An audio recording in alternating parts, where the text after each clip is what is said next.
ठरलं तर मग या मालिकेच्या आजच्या 31 ऑक्टोबर 2025च्या एपिसोडमध्ये अश्विन सायलीकडून भाऊबीज करायला नकार देतो. त्यामुळे तिला खूप वाईट वाटतं. हे सगळं घरात नवीन आलेल्या प्रियाच्या सख्ख्या बहिणी पाहत असतात. त्यासुद्धा आपल्या आईवडिलांप्रमाणे पैशासाठी हपपलेल्या असल्याने त्यांना सुभेदारांकडून पैसे उकळायचे असतात. त्यातल्या एकीच्या डोक्यात एक भन्नाट कल्पना सुचते. ती मुद्दाम सगळ्यांसमोर बोलते की आम्ही पाची बहिणी, आम्ही कधी भाऊबीज साजरी केलीच नाही. आज बबली आम्हाला खूप वर्षांनी भेटली आहे, तर आम्ही तिला भाऊबीजेनिमित्त ओवाळतो. घरात सगळ्यांना त्यांचे विचार खूप आवडतात. सायलीला ओवाळून झाल्यावर त्या तिच्याकडे ओवाळणी मागतात, पण तिच्याकडे काहीच नसतं. तेव्हा पूर्णा आजी स्वतः अर्जुनला सांगते की त्यांच्या हातात प्रत्येकी 5,000 रुपये दे. अचानक मिळालेले एवढे पैसे पाहून तिघीही भारावून जातात.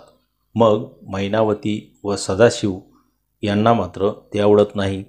मैनावती लगेचच त्यांच्याकडून पैसे घ्यायला जाते, पण त्या काहीतरी काम असल्याचं सांगून घरातून बाहेर पडतात.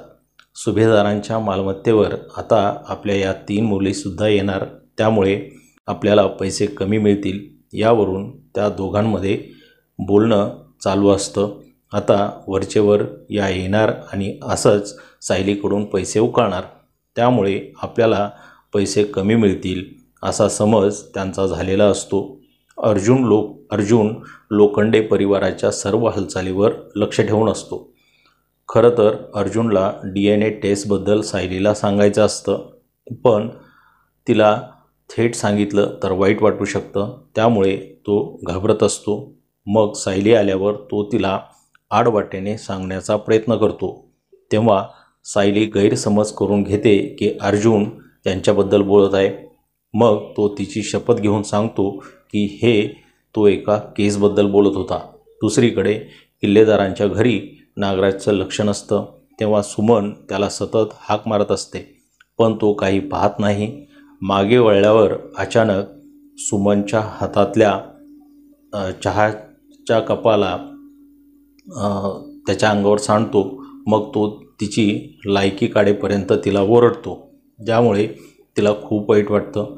दुसऱ्या दिवशी चैतन्य DNA रिपोर्ट घेऊन येतो, पण त्यामध्ये सायली व लोखंडे कपलचे DNA मॅच झालेले असतात. प्रिया आहे हे सगळं बाहेरून पाहत असते. खरं तर हे सगळं तिनेच केलेलं असतं. तिने अर्जुनला सायली व मैनावतीचे केसाचे सॅम्पल घेताना पाहिलेलं असतं. तिथेच तिला शंका आलेली असते.